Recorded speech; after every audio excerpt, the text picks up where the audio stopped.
அன்பர்களே வணக்கம்.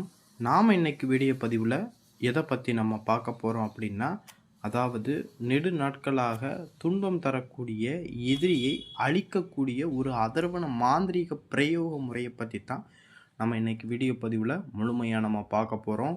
வீடியோ பதிவுக்குள்ளே போகிறதுக்கு முன்னாடி நம்மளுடைய சிவருத்ர மகாகாளி அருள்வாக்குப்பிடம் சேனலை சப்ஸ்கிரைப் பண்ணாதவங்க சப்ஸ்கிரைப் பண்ணிக்கிங்க. அதாவது இது முழுக்க அதர்வன மாந்திரீக பிரயோக முறை, சரிங்களா? அதனால் எக்காரணத்தை கொண்டும் நான் சொல்லக்கூடிய இந்த பிரயோக முறையை அப்பாவிகள் மக்கள் மேலே, தப்பே செய்யாத மக்கள் மேலே பிரயோகம் செய்யக்கூடாது, சரிங்களா? ஏன் அப்படின்னு வச்சுக்கோங்க, நீங்கள் இதை அவங்க மேலே பிரயோகம் பண்ணி அதனால் அவங்க கஷ்டப்பட்டாங்க அப்படின்னா உங்களுடைய வம்சம் அழிஞ்சு போயிடும், சரிங்களா?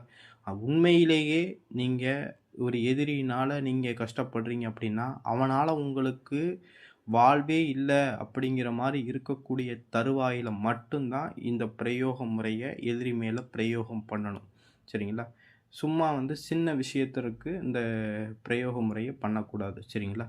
இந்த பிரயோக முறை பார்த்திங்கன்னா எப்படி செய்கிறது அப்படின்னா, ஒரு அமாவாசை அன்னைக்குன்னு இரவு நேரத்தில் தான் இந்த பூஜையை பண்ணணும். இந்த பூஜையை பார்த்திங்கன்னா மயானத்தில் தான் பண்ணணும், சரிங்களா? வேறு எங்கேயும் பண்ணக்கூடாது.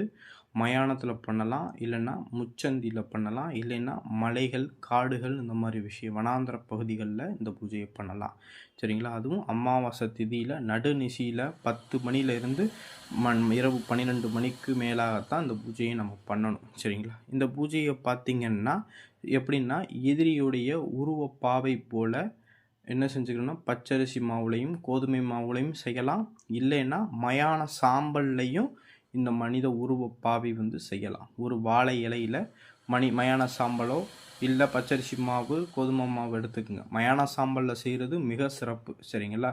மயான சாம்பல் எடுத்துக்கிட்டு பன்னீர் விட்டு நல்ல மயான சாம்பலும் கொஞ்சம் விபூதியும் சேர்த்து பன்னீர் விட்டு நல்லா பிசைஞ்சு அதை ஒரு மனித உங்களுடைய எதிரி போல் மனசுக்குள்ளே கற்பனை பண்ணிக்கிட்டு உங்களுடைய எதிரியுடைய உருவம் மனசுக்குள்ளே பதிஞ்சிருக்கணும். எதிரியுடைய உருவம் போல் உங்களுக்கு மனசுக்குள்ள நினச்சிக்கிட்டு அந்த பாவையை செய்யணும். செஞ்சு முடித்த பிறகு அந்த பாவையை ஒரு வாழை இலையில் வச்சு, சரிங்களா? வாழை இலையில் வச்சு நான் ஸ்க்ரீனில் கொடுத்துருக்கக்கூடிய மந்திரத்தை, சரிங்களா, அந்த பாவைக்கு என்ன செய்கிறீங்கன்னா ஒரு கருங்கோழி பலி கொடுத்து அதோடைய உதிரத்தை அந்த பாவையை சுற்றி என்ன செய்யணும்னா விடணும், சரிங்களா? ஒரு பாவையை சுற்றி அதோடைய உதிரத்தை விட்டுட்டு அந்த கோழியை தூக்கி போட்டுட்டு, அதாவது கொஞ்சம் கிண்ணத்தில் என்ன செஞ்சுக்குங்கன்னா ஒரு கோழியோடைய உதிரத்தை பிடிச்சி வச்சுக்கோங்க. கொஞ்சம் செவ்வரளை பூவு, கொஞ்சம் விபூதி, கொஞ்சம் பொரி, சரிங்களா, எடுத்து வச்சுட்டு நான் ஸ்க்ரீனில் கொடுக்கக்கூடிய மந்திரத்தை என்ன செய்யணும்னா ஒரு அரளிப்பூவையும் எடுத்து அந்த உதிரத்தில் நனைச்சி அந்த பாவை மேலே நீங்கள் போடணும், சரிங்களா?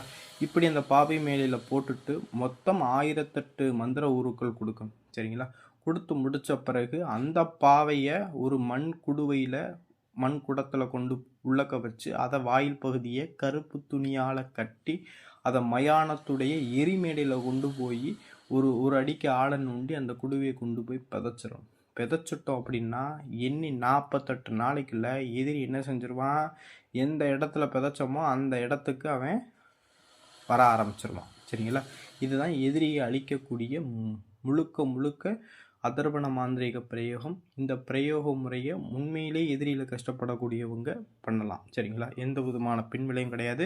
அதே போல் இந்த பிரயோக முறையை செய்யும்போது உடற்கட்டு அவசியம், உடற்கட்டு இல்லாமல் பண்ணக்கூடாது. அதே போல் மாந்திரீக விஷயங்களில் அனுபவம் இல்லாதவங்க இந்த பிரயோக முறையை பண்ணக்கூடாது, சரிங்களா? இந்த முறையை தெரிஞ்சு வச்சுக்கோங்க, சரிங்களா? நன்றி, வணக்கம்.